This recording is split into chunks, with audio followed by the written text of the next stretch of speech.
Thank you so much, Jane, for your introduction. And thank you so much to all of you leaders and members of the SK who are here today. Congratulations on the best attended SK convention in history.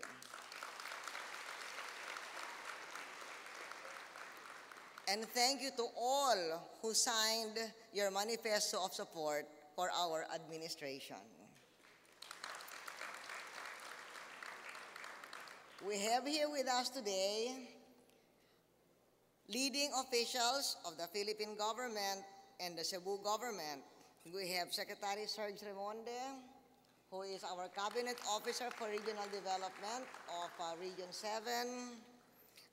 We have one you can identify with, very young acting mayor of Cebu City, Mike Rama.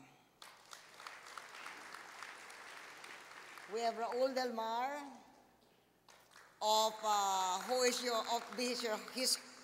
the host congressman of this district, where you're having your convention.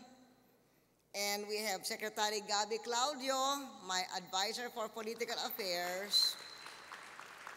The SK relations are part of his jurisdiction. And we have our NYC chairman, Richard Nalupta, himself an SK alumnus. I would like to greet the officials who are here in the head table. Secretary General Marco, Vice President Miranda, Vice President Gumban,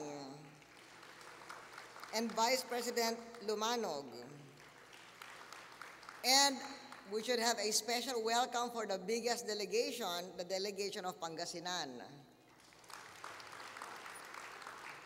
And a special congratulations for all of those who organized this event, because Jane said that you did not get a professional event organizer.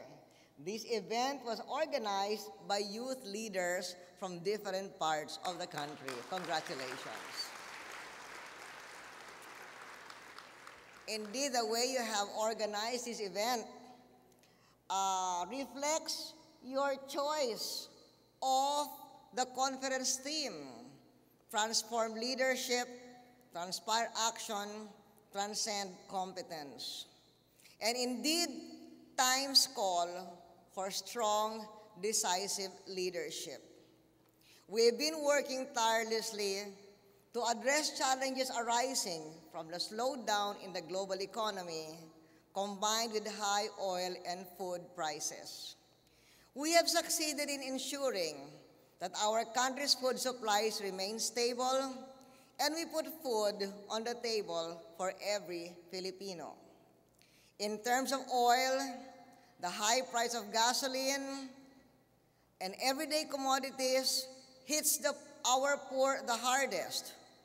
While the high price of oil is a global issue and outside the control of government, when oil was going high up in the world market in price, we introduced measures to lift the burden of our people.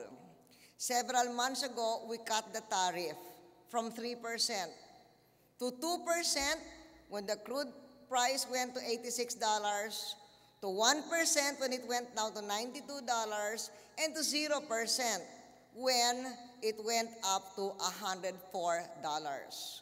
We've also been providing targeted cash payments to the poorest of the poor to help them cope with their electric bills. Now that the price of oil is going down in the world market, on my way here, upon landing, I talked to Secretary Angie Reyes of Energy, who just arrived from a conference abroad. I said, Angie, the price of oil is going down. We must do something to convince, since we have a free enterprise economy and we can't force businessmen to make decisions unless there's an emergency, we must find a way to convince the oil companies and the gasoline stations to bring down the price of gasoline faster, and that's what he is going to work on. but many things are left to be done. We work hard to fulfill our Philippine reform agenda. We fight for the economy, education, and the environment. And you, the SK, are important to this agenda because you represent the young. And we are, in fact, a young nation. Our people are young. You represent those who are under 30 years of age, and you make up more than half of the population. We are a young nation. Our democracy is just 60 years old. The growing pains are still with us. We are a young nation. Our heart is young. We love life. We sing. We dance. We love sports. But our minds are also young. We love innovation and technology. We are young because we are true citizens of the world. We can keep up with change. We are part of the rapid pace of change that is taking place around the globe. In fact, we are on the cutting edge of the global workforce. And so on this occasion, of the best attended SK Congress in our history, organized by you yourselves, not by any professional, I call for a vision for a young nation. It is you, the youth of this nation, who have the energy to make your dreams come true. And as SK, you have a share in the internal revenue allotment. So you have the means to make your dreams come true. It is now time for you, the young generation, to get involved in civic life, as the SK is involved in civic life, and to take action and take responsibility for your own fortunes. You belong to the SK system. You can work within the system to make a better world.